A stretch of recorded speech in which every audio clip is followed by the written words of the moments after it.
Your Excellency, we, the citizens of Zimbabwe, are concerned with the partial and inherent illegal regime change tone of the SADC Election Observer Mission SIOM's preliminary and final reports released by the mission's chairperson, Dr. Mumba.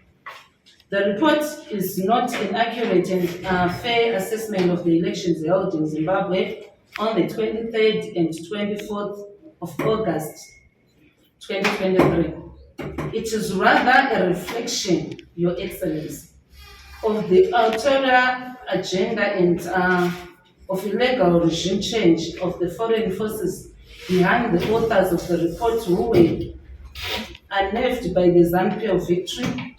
As a matter of fact, ZANU-PF's victory had long been projected by independent opinion poll surveys such as the Afrobarometer and the US-based credit ratings agency, Fish Solutions, among others.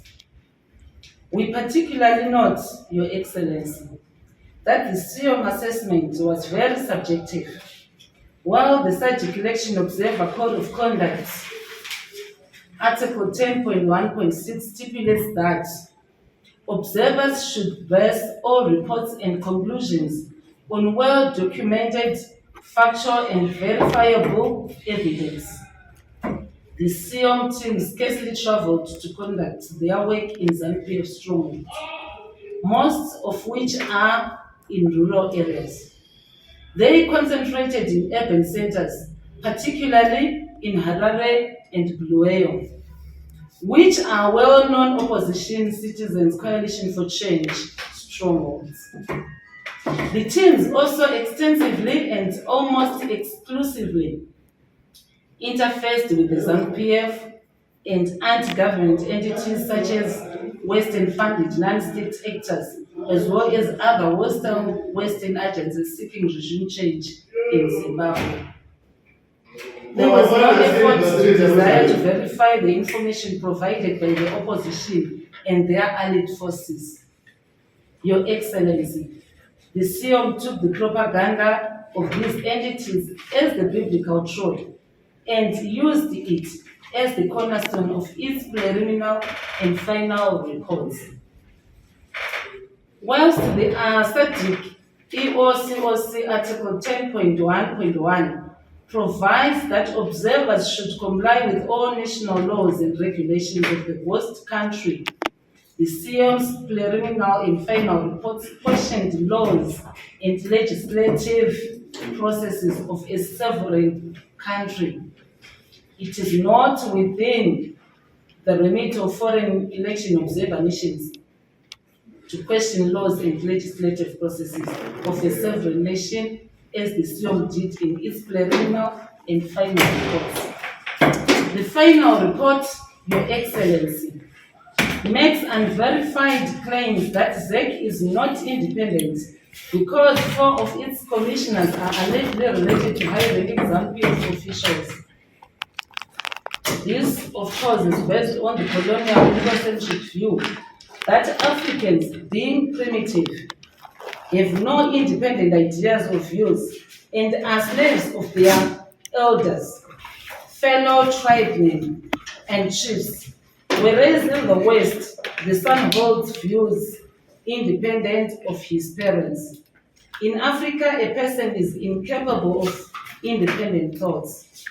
Your Excellency, election observers are supposed to engage all stakeholders and abstain from interrogating the country's laws and institutions on the basis of hearsay. Such EOCOC Articles 10.1.7 allows observers to seek response from the person or organization concerned before treating any unsubstantiated allegations as valid. In this regard, the SIOM report was supposed to capture the observers witnessed and not what malcontents brief about without verifying. Dr. Mumba's persona, Your Excellency, is another matter of concern to us citizens. Our understanding, Your Excellence, is that SADC Election Observer Profile Article 14.3K provides that observers should have no criminal records. But Dr. Mumba headed the SIOM. Yet, according to the East Africa Times of Zambia, he was convicted by the Zambian Magistrate Court in 2018 for abuse of office when he was Zambia's High Commissioner to Canada in 2010. Separately, SADC CEO COC Article 10.1.5 states that an observer should disclose to relevant SADC structures any relationship that could lead to conflict of interest in observation and assessment of election processes. But Dr. Mumba is a long-time political opponent of ZANU-PF and apologist of the CCC since the days of the latter was known as the MDC under the leadership of the late Mumba Changirai. Furthermore, Dr. Mumba and CCC leader Mr. Nelson Chamisa have a religious bond cemented by their pastoral duties under Pentecostal movement churches. Your Excellency, Zimbabwe has an array of Christian churches and other religious movements, some of which Mr. Chamisa often find offensive because of his Pentecostal dogma. The Amida reports that Dr. Mumba accompanied Mr. Chamisa to cast his vote, and Mr. Chamisa addressed a group of voters at the polling station in violation of our electoral laws.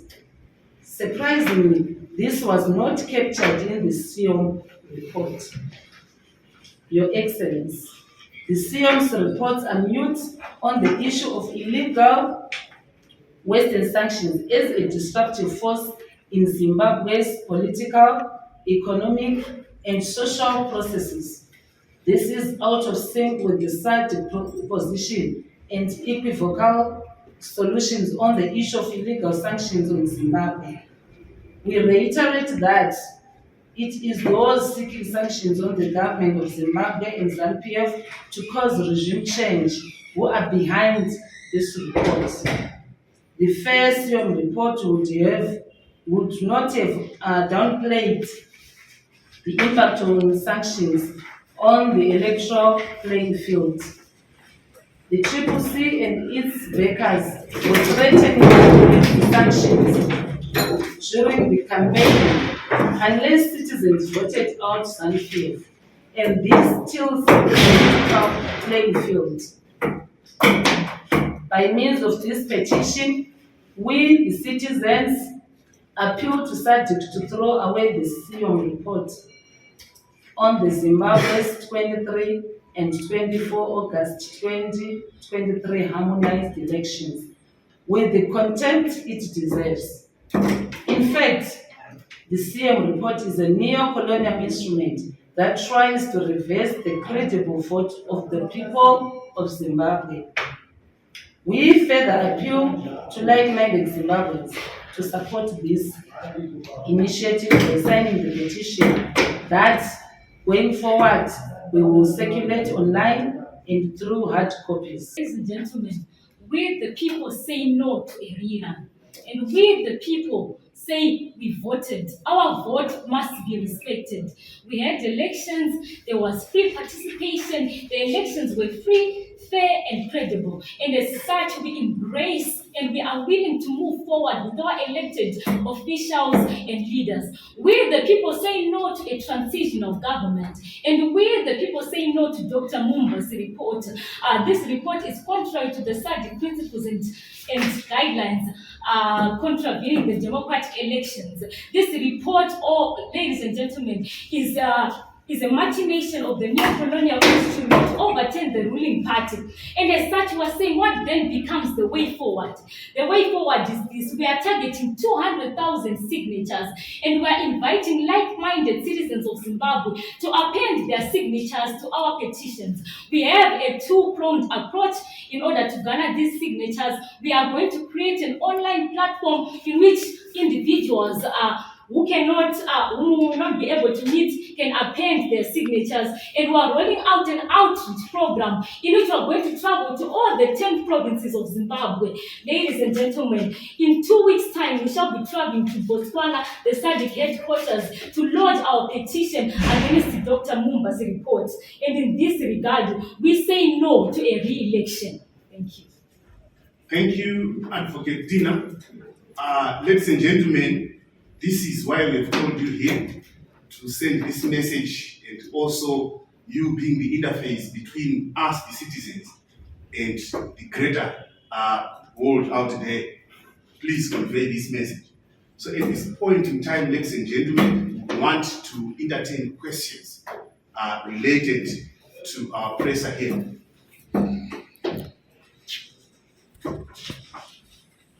We would also like to add that we shall avail ourselves in different media platforms to also provide further information. But in the meantime, in order to seek clarity on our petition and on the way forward, we're inviting you, ladies and gentlemen, to be able to ask different questions. And if we have in this room like-minded journalists, you are free to append your signatures to our petition as soon as we are done with this presser. Thank you. But everyone else has moved on. Are you not taking us back to the election mode? And what is the objective of the petition? Okay, to answer. Then take the second one. Then. Okay. Oh, well, okay, thank you. So I want to ask, what criteria will we use to select these 200,000 signatures that will accompany your petition to sign? Because it will not be surprising if we find that the 200,000 signatures are those of supporters of the current leaders. You may clarify on that. I would appreciate. Okay, I see there are two questions. So the approach that we're going to do, we are, as a group of citizens, the conveners of this very important petition. We are going to try and attempt to answer the questions in relation to what has been asked. Let's start with Madam Chikolo. What's your take, I think, on the first question? On the first question, ladies and gentlemen, we are not taking the country back. Actually, we are taking it forward. Why? Because there are some groups of people who are actually calling for a rerun, and that one will be taking the country back. We want to acknowledge what we voted for and want to move forward. We don't have the resources, we are affected by sanctions, and actually a rerun will be taking us back. But when we are having the officials that we have right now, then we go forward. There is re-engagement, we've got the economy to take care of. So why rerun? That's taking us back. I hope you answered, sir. To add on to what Madam Chikondo said, we have different lobby groups that are now lobbying for a transitional government and for a rerun. And we are saying that there is no national crisis in Zimbabwe. We are saying we voted and we have a leader in the country. We are saying we want to move forward with the situation as it is.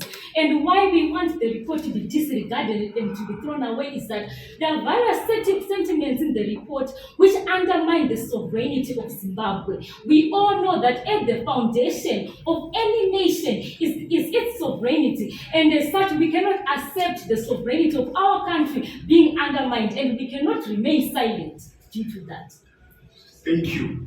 So, just weighing in on what my colleagues have elaborated, ladies and gentlemen, you may be aware in terms of the processes of SADC after the election, that at the end of the election period, they produced their preliminary report, which was read by Dr. Mumba. This is the report that Dr. Mumba produced. And now they have got a period of 30 days after the conclusion of the elections to produce their final report, which we heard they've done. And perhaps you then look again at the processes that happen within SADC itself, where that report is going to be, that has been tabled, is going to be tabled at the full summit and then accepted as a position. So as the concerned citizens, we are seeing this drive to try and reverse the people's will. People have voted and the outcome should be respected. In any fact, any attempt to try and reverse the people's will, if you look at the SADC guidelines, and to be more specific, Article 4.1.12 is very clear on what is supposed to be done. Any attempts to try and discredit a lawfully declared outcome is illegal. That's the mandate of credible institutions. Go and look at the guidelines in terms of the principles governing democratic elections, and on Article or Paragraph 4.1.12 is very clear on that. So we wouldn't allow a process of people trying to reverse the will of the people, violating even our own laws. When should elections be done and at what point? That's what we can say to that particular point. There's the second question, that what criteria are you going to use to try and garner these signatures? Is it not going to be biased in terms of the ruling parties, but supporters? I think if you have heard what we've submitted earlier on regarding to your question, we're a group of Zimbabweans. We are coming in our individual capacity to try and call for a cause which we believe is in the nation's interest. So we are calling all like-minded Zimbabweans to come and append signatures on this petition, or on this annex which is going to accompany the petition to SADC. That's particularly, we are not targeting the supporters of each particular party. We are aggressively accepting all signatures to accompany this petition to SADC, as elaborated by my colleagues here. We can take further questions, if any.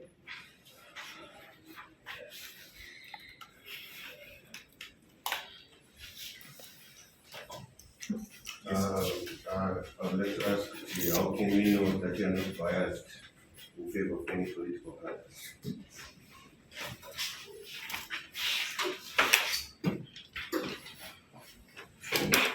Well, we do not have only SADC who raise the red flags with UN, with common. So why then we say SADC is targeting retribution? How do you know that you're not biased? Ladies and gentlemen, we would like to say that we are definitely not biased. We are citizens of Zimbabwe who are here in our individual capacities, concerned about the damning report against our country, Zimbabwe. We are patriotic and we are willing to defend the sovereignty of our nation. Any concerned citizen of Zimbabwe is welcome to come on board, and any like-minded citizen of Zimbabwe is also willing to come on board, because this is not about any political party. This is about our country, Zimbabwe, our nation, Zimbabwe, and our sovereignty, and also the future of our country, and how the future generations are going to view Zimbabwean elections. Thank you. Thank you so much. I think that has been elaborated. But there's the second question which was asked to say, why are you targeting SADC of all the observers? I think if you look at the SADC principles and guidelines governing democratic elections in the SADC region, you would understand why we are primarily interested in SADC. SADC has a very, very important part in Zimbabwe's history. It is SADC which plays a very, very important part for us to be where we are today, which can date back to the time of independence. SADC, by its place, it has an influence of what happens here. So basically, if you look at a report that is produced by SADC under the guise of adhering to the SADC principles and guidelines governing democratic elections, you would agree with me, my brother, that the report by Dr. Mumba, is elaborated by my sister here, it violates a number of the clauses within the guidelines. And we have identified quite a number of them in as far as how it is violated. So we are primarily targeting SADC because SADC's processes are going to influence the future of this country, should there be anything that we talk about. So we as the citizens, we are saying, before SADC does that, let it look at the report objectively without taking any particular side. Is it a far-fetched that the report was not supported in terms of credible documented evidence as required by the Code of Conduct governing democratic elections, that is 10.1.6? Is it a lie that the head of the SADC team was headed by someone with a criminal report, with a criminal record, I mean to say, violating specifically article or paragraph 14.1, 14.1, what the specific one is very specific, is 14.3.k of the guideline. It's very clear that the profile of a person who is supposed to be leading this delegation should not have a criminal record. Dr. Mumba, yes, was convicted by the courts in Zambia. It is not Zimbabwean court. Perhaps if it was Zimbabwean courts, you would be saying we are maybe questioning something else. But we're looking at a credible system in Zambia which is lawfully respected and which is against the same guidelines and principles. That is primarily. But if you look at again from the perspective of the other report, the only report we can acknowledge, which was verbatim in terms of its content, was the EU report. If you look at the EU report, compare it with the SADC report, it's word for word. But other observers, take them, we can put them. We are prepared to have another presser if need be, to table all the reports there, and you see the language that was used by the Commonwealth. But other independent observers, the African Union, it was quite clear. It's not is what the SADC did and the EU, but we are primarily focused on SADC because there are processes that are happening within the SADC. And as you are aware again, there are also people who are calling the SADC to intervene. They've never called in the EU, neither did they call in the UN, but they called the SADC. Why the SADC? It's deliberate. Thank you. Okay, so and only to add then, if you take a look at our petition, we have copied it to the African Union, to the European Union, to the United Nations. So I think you have the answers. Sorry for being late. Let's put the SADC report aside. Do you appreciate that there were inconsistencies in the electoral process that led to the formation of this government? That was confirmed by other electoral observer missions and local media. What's your take on the electoral process that led to this government? We are putting aside the SADC report, but what's your observation on the electoral process? So okay, I will take it. My colleagues also weigh. So one thing that we need to be aware as members of the media is the importance of this document called the Constitution of Zimbabwe. We are talking about constitutionality here, and what we are challenging in the citizens is these issues where we want to challenge constitutional processes that have taken place in our jurisdiction. Inconsistencies, I perhaps, and to be very particular, issues that were noted, they came from, I understand, most prominently the SADC, and others trying to elaborate or exacerbate what the SADC had put on position. There were issues to do with the delimitation report. I think we are all aware that when a process is been placed before a court and a court presides on it and make a determination, it brings an end to litigation. How then do you then go on one side and claim inconsistencies because the issue delimited the process, this, that, but that was placed before the court. The court ruled and the position stands. When you look at the SADC report and even other reports of the so-called inconsistencies that you are alluding to, where are they emanating from? It's very clear. The electoral laws of this country were complied with, and there is no any lawful position that has been taken contrary to the standing position.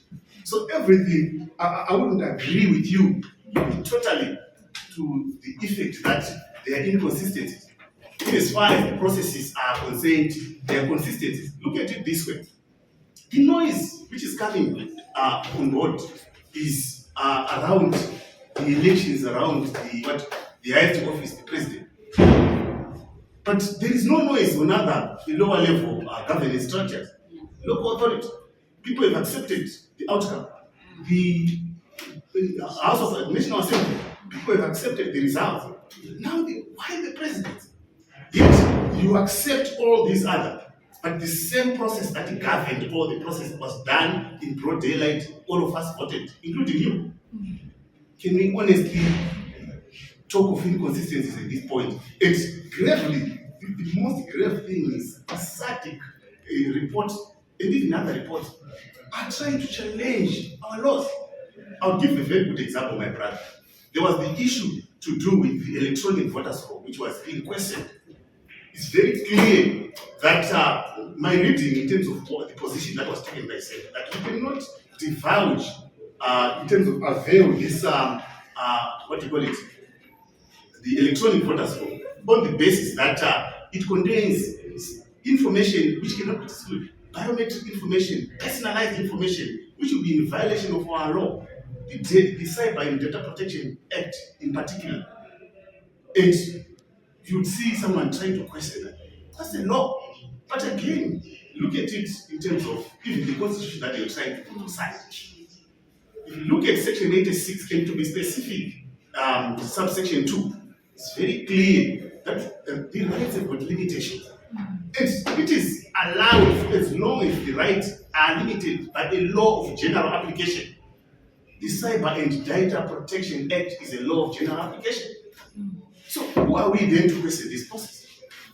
Let's gather our facts correctly and then challenge with substance, not just to throw tantrums when they create a process which meets every nitty-gritty as far as elections are concerned. Was there compliance in terms of the substantive provisions of our constitution in the Electoral Act? And even the Electoral Code of Conduct, which is political party side, there was substantive compliance.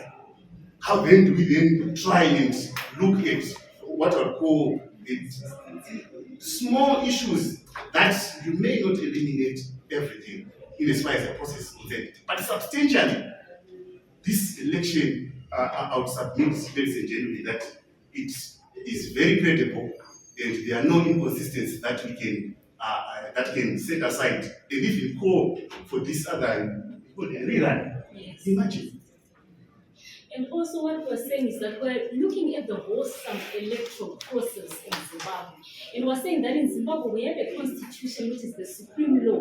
And this election was in accordance with this supreme law. We have section 67, subsection 3, which says subject to this constitution, every Zimbabwean citizen who is or for over 18 years of age has the right to vote in all the elections and referendums to which this constitution or any other law applies. And the same section 67, also says that all the people of Zimbabwe are liable to participate in the election. And we see that there was generally a peaceful and calm and violent-free atmosphere during the elections. There was no intimidation, there was no inducement of fear, there was no coercion. So we're looking at the wholesome process and we're saying that there were no inconsistencies. Rather, this election was free, fair, and no one can take away its credibility. Thank you. Although I feel like you did not answer me well. My other question, sorry I was a bit late. Who are you? Where are you coming from? And where have you been? And in response to the people who are saying you are just there backing for your supper, what's your response? I believe we answered the question just like that, but I believe you said that you came in late. And like what we said, we are concerned citizens of Zimbabwe and we are here in our individual capacity. Having seen an injustice done to our country, we cannot remain silent on this damning report. That is why we are appealing and petitioning that this report be disregarded and be thrown away as it undermines our sovereignty as a nation and as a people. And it can have consequences even on the future elections of Zimbabwe. Absolutely, absolutely. So, my brother, I just want to show you something. The malice which is carried in the Mumba report, and if you have got the report with you, if you look at page 11 of the report, and to be specific, paragraph I, which speaks to the poster of vote controversy. Poster of vote controversy, and if you look at what the Mumba is, a very small paragraph. I want to read it to you, and I want to show you glaring inconsistencies in terms of non-compliance with the SADC principles and guidelines. Mumba report said there was considerable concern from the opposition that poster voting by officers of the Zimbabwean Public Police was compromised as alleged by the alleged coerced voting. There were allegations that police officers undertaking poster voting were coerced to have vote in a particular way. Look at this. The entire SADC report is basing its conclusions on allegations. Allegations. Code of conduct for SADC election observers, to be specific, paragraph 10.1.6 provides as follows. The election observer mission shall, there is no option here, it shall base all reports and the conclusions on well-documented, factual, and verifiable evidence from a multiple number of credible sources, as well as their own witness account. They submit a report based on mere allegations. And honestly, we allow that report to stand as citizen. We'll be judged. History will judge us. We cannot stand as citizens and look at that. And we are coming, like what advocate is saying, we are coming in our individual capacity to mobilize our fellow citizens to rise and sign this petition, so that when we submit this petition as be addressed by the advocate, we are going to be having enough citizens, that is Zimbabwe speaking. People are not happy with anyone who is trying to subvert or to change what has been decided.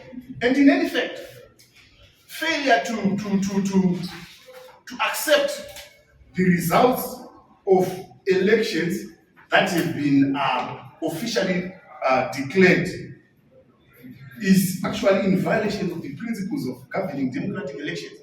And I take you to paragraph 4, the principles for conducting democratic elections, and to be specific, article 4.1.12, which says, the member state shall ensure the acceptance of election results by all election stakeholders as proclaimed to have been free, fair, transparent, credible, and peaceful by the competent and independent national electoral authority in accordance with the respective laws. Honestly, ladies and gentlemen, the guidelines are clear. Any action trying to change what the guidelines are saying is perhaps misplaced. That's our position as citizens. Thank you. So I think we have taken a number of questions, and we want to thank you, the members of the media. We will be, like what the advocate have said, we will be perhaps continuing with the various initiatives to try and sell this very important message to our colleagues out there. And we are also, as you can see, we are all of this, what you can see, is a contribution from the people. We want to do more in terms of what we are doing here.